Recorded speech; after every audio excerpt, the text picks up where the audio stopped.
Well, he needs no introduction, America. We're talking to Bibi Netanyahu, former Prime Minister of Israel, one of the great leaders, really, of all times. I have stated that he reminds me in many ways of modern-day Churchill. You served in what is equivalent to the United States SEALs. It's much smaller, but it's a special forces unit among the special forces in Israel. And you write about this at some length. You write about the various men you served with, your commanders and so forth. It's interesting. Some of them became prime ministers themselves.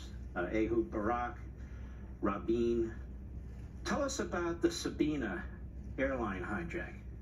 Well, when I was a senior team commander in the special unit, I came one night to our base, and there was no one in the base. And they told me, well, there's been a plane hijacking. These two Palestinian men and two Palestinian women had hijacked a plane. They landed it in Tel Aviv airport, and they're going to blow up the plane unless Israel releases hostages, or rather imprisoned terrorists, to fly them to a country of their choice.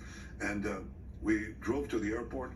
Our unit had already punctured the tires, and the Moshe Dayan, who was defense minister, was negotiating with the terrorists, and he made it appear as though we were willing to give them what they wanted.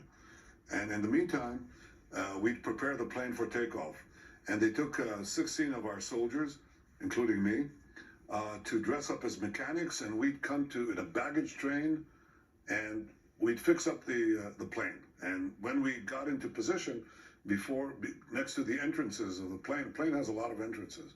And you bang it from the outside, and the door pops out. So that was the plan. And we got to the plane.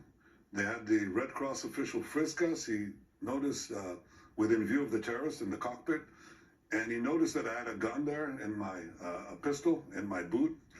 And he said, "Mon Dieu," my God. And I had, with my halting French, I said, "Dieu est grand," God is great. Let me through. Didn't tell the terrorists. Climbed on the wing. We're ready to go, waiting for Barak, who stood on the tarmac, and he was going to blow a whistle, and we were going to go through. And then one of the guys next to me told me, "You got to stop the operation." I said, "Why?" Well, he was a reservist who had been specially trained in using handguns to protect airline security. And he said, "I flew in from London, didn't have a chance to go to the bathroom, got to go now." I said, "You have to go now?" He said, "Now." I said, "Big or small?" He says, "Big." I said, "All right." Jumped off the plane, told Barak, "We got to stop this. He has to, take care of himself." He goes under the fuselage, relieves himself. We go back, and Barak blows the whistle, and we storm into the plane. One woman sitting right next to the door that I opened got hit by a bullet from a terrorist. The other two terrorists were hit in the front of the plane. And, I'm looking, when I wanted to go in, and this was the big problem. Before we did all this, my older brother, who was senior to me, he says, "I'm going in there too." And I said, "What? You can't do that." He said, "Why not?" He said, "Because I'm going in." He said, "So we'll both go in." I said, "Yoni, there are 16 people in close quarters. We can't both go in there. Think of what will happen. What would you say to mother and father?" And then he said something I couldn't believe that he said it. He said, "Bibi, my death is my own, my life is my own, and my death is my own." And he had this iron determination. Well, we went to Barak, who sided with me, so he was left waiting while we were storming. So we're storming now the cockpit and the airplane, and I'm looking for the explosives. And somebody's saying, "Here's one of the terrorists." And there's a woman there. I yank her hair. It's a wig. It comes off. I yank her hair again.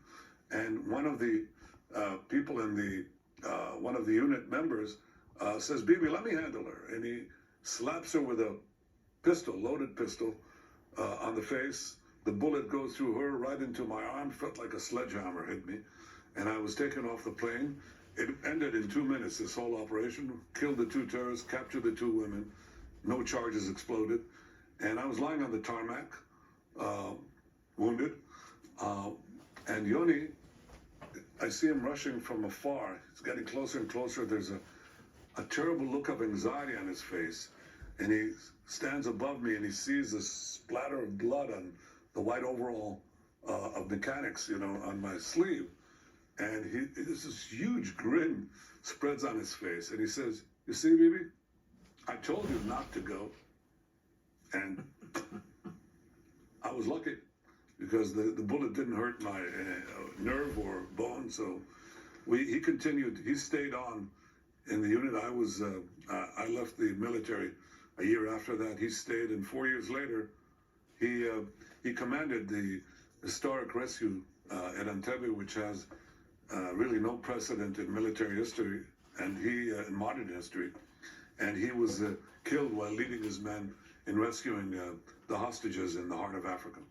Your brother Yoni, as you write extensively, and my wife read, and I read over her shoulder, the letters he would send to you, to your younger brother, to your parents, was a brilliant sort of Renaissance man and just a man's man. And it's obvious in your book and elsewhere through your life what an impact he had on you and what an impact his death had on you. And what a great hero he was in Entebbe, and the American people are well familiar with Entebbe. We'll be right back.